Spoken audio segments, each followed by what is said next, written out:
मोदी के हनुमान चिराग पासवान पर ईडी का शिकंजा कसने की तैयारी की जा रही है। चिराग पासवान ने एक दावा ठोक दिया था। उन्होंने कहा था कि हम विधानसभा का चुनाव लड़ना चाहते हैं, जबकि उनको पता है कि एनडीए गठबंधन में नीतीश कुमार को मुख्यमंत्री रखना है। आपने देखा कि नीतीश कुमार कितने ज्यादा करीब आ जाए, लेकिन 2020 में जो दर्द चिराग पासवान ने नीतीश कुमार को दिया, क्या वो दर्द नीतीश कुमार भूल पाएंगे? क्या नीतीश कुमार इतनी आसान? क्या चिराग पासवान को नीतीश कुमार के इशारे पर ईडी की छापेमारी करवाई गई है?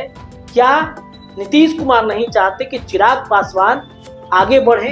क्या ये भी हो सकता है कि बीजेपी की कई ऐसे नीतियां थी जिसका विरोध चिराग पासवान ने किया था और बीजेपी को यही बात अच्छी लगी? स्वागत है आप सभी का स्वदेश लाइव पर। पिछले 4-5 दिनों से बिहार की राजनीति में एक चर्चा खूब उठ रही थी कि बिहार के मुख्यमंत्री नीतीश कुमार सत्ता परिवर्तन कर सकते हैं, लेकिन अचानक से बिहार की राजनीति 360 डिग्री घूम गई है चिराग पासवान के करीबी हुलास पांडे के यहाँ ईडी की छापेमारी से।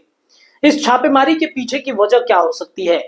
क्या चिराग पासवान को भारतीय जनता पार्टी से पंगा लेना महंगा पड़ गया है? देखिए, बीजेपी अच्छे से जानती है कि कब किसे ढील देनी है और कब किसे मजबूत करना है।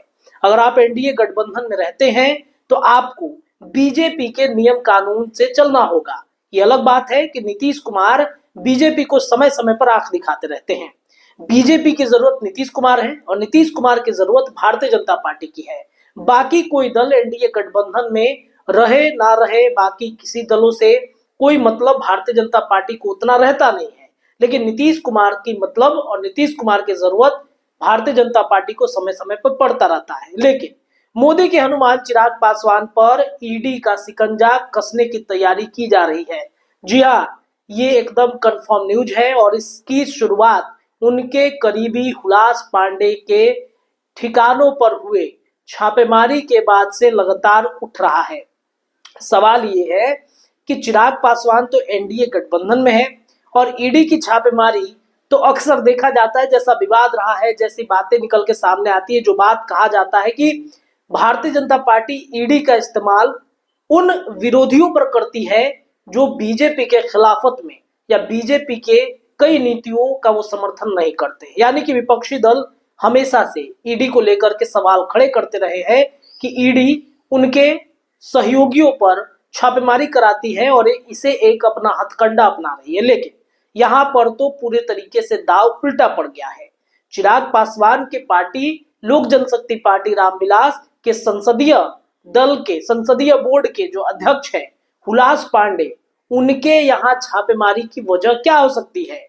देखिए, चिराग पासवान के जो करीबी हैं, बेहद करीबियों में से एक माना जाता है। चिराग पासवान के कई सारे फैसलों में उनका हाथ रहता है, सहयोग रहता है। तो आखिरकार चिराग पासवान के सहयोगी पर ईडी की छापेमारी किसके कहने पर हुई है? कई सारे एंगल दिख रहे हैं इसमें, लेकिन कई विशेषज्ञों का ये मानना है कि ये एंगल नीतीश कुमार का हो सकता है। देखिए, आज तक के मंच पर चिराग पासवान ने एक दावा ठोक दिया था। उन्होंने कहा था कि हम विधानसभा का चुनाव लड़ना चाहते हैं। साल 2025 में विधानसभा का चुनाव, या तो 25 में नहीं तो फिर 29 में, लेकिन 25 नहीं तो 30, इन दोनों में से हम विधानसभा का चुनाव लड़ेंगे। लेकिन समय परिस्थितियों को देखते हुए अब चिराग पासवान जब मोदी कैबिनेट के मंत्री हैं, सांसद हैं, तो अचानक से 2025 आते आते इस तरीके के बयानबाजी वो क्यों करने लगे, जबकि उनको पता है कि एनडीए गठबंधन में नीतीश कुमार को मुख्यमंत्री रखना है। आपने देखा कि नीतीश कुमार को मुख्यमंत्री हटाए जाने को लेकर के जब अमित शाह से सवाल किया गया था, उसके बाद से नीतीश कुमार ने चुप्पी साध ली, कई सारे कार्यक्रम से नदारद रहे। तो नीतीश कुमार ने चाप चढ़ा दिया भारतीय जनता पार्टी पर। अब बीजेपी को टेंशन हो गया कि भाई अगर नीतीश कुमार यहां से हटेंगे तो दिल्ली का क्या होगा। तो इसलिए बाद में बयानबाजी दिया गया और फिर से यह फाइनल किया गया है कि नीतीश कुमार ही एनडीए गठबंधन के मुख्यमंत्री होंगे। लेकिन चिराग पासवान के पार्टी की तरफ से बार बार ये बयान आना कि नहीं, चिराग पासवान मुख्यमंत्री के लायक हैं, next CM of Bihar Chirag Paswan, कई तरह की बातें कही जाती हैं चिराग पासवान के बारे में। अब नीतीश कुमार को जब सबने मान लिया है अपना मुख्यमंत्री, तो चिराग पासवान की पार्टी ने अब नीतीश कुमार को मुख्यमंत्री क्यों नहीं माना है? क्यों बार बार चिराग पासवान को विधानसभा चुनाव लड़ाने के लिए फोर्स किया जा रहा है? क्यों चिराग पासवान के बारे में नेक्स्ट सीएम ऑफ बिहार कहा जा रहा है? यही बात नीतीश कुमार को खटक गई और नीतीश कुमार ने सीधे फोन घुमा दिया अमित शाह को और कह दिया कि चिराग रहेंगे तो फिर अपना सोच लीजिएगा, हम रहे ना रहे देख लीजिएगा अपना। क्योंकि 2020 का पैटर्न आपको याद होगा, भले ही कुछ भी हो जाए, भले ही चिराग और नीतीश कुमार कितने ज्यादा करीब आ जाए, लेकिन 2020 में जो दर्द चिराग पासवान ने नीतीश कुमार को दिया, क्या वो दर्द नीतीश कुमार भूल पाएंगे क्या? नीतीश कुमार इतनी आसानी से सब कुछ नहीं भूलते हैं। एक एक जो दर्द है उसका मरहम लगा के जिस तरीके से वो बदला लेते हैं, कोई भी व्यक्ति हो, कोई भी उनका बेहद करीबी ही क्यों ना हो, ये हमने पैटर्न देखा है बिहार की राजनीति का और खासतौर पर नीतीश कुमार की राजनीति का। आरसीपी सिंह से लेकर प्रशांत किशोर, उपेंद्र कुशवाहा और न जाने कितने ऐसे नेता हैं जो नीतीश कुमार के बेहद करीबी होने के बावजूद भी उन्हें पल भर में नीतीश कुमार ने अपने पार्टी से अलग कर दिया या फिर उनकी नीतियों की वजह से वो खुद अलग हो गए। तो भाई चिराग पासवान क्यों नहीं? क्या चिराग पासवान को नीतीश कुमार के इशारे पर ईडी की छापेमारी करवाई गई है? क्या नीतीश कुमार नहीं चाहते कि चिराग पासवान आगे बढ़े? क्या ये भी हो सकता है कि बीजेपी की कई ऐसे नीतियां थी जिसका विरोध चिराग पासवान ने किया था और बीजेपी को यही बात अच्छी नहीं लगी?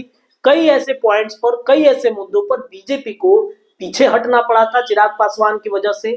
चिराग पासवान के 5 सांसद जीतने के बाद उनका पावर लेवल जितना हाई हो गया है, इससे ऐसा लग रहा है कि चिराग पासवान दबाव की राजनीति कर रहे हैं। और दूसरा मसला ये भी समझिए कि 2025 के विधानसभा चुनाव में चिराग मुंह मांगी अपनी सीटें भी मनवाने के लिए रेडी होंगे।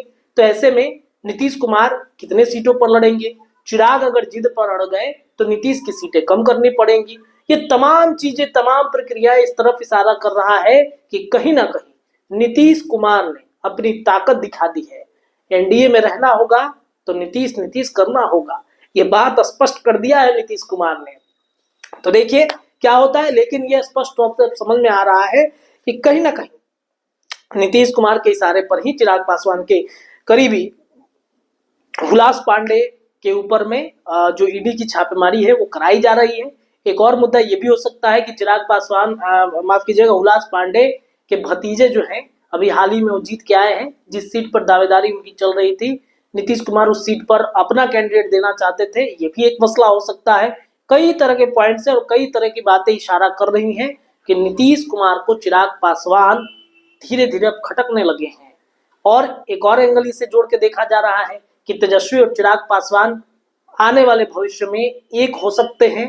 लालू प्रसाद यादव इसकी प्रक्रिया करवा रहे हैं। अगर नीतीश नहीं आते हैं तो रामविलास पासवान की तरह फिर से आपने देखा कि तेजस्वी और चिराग पासवान को एक साथ करके आने वाले 2025 के विधानसभा चुनाव या फिर उसके बाद के चुनाव के लिए तैयार किया जाना हो।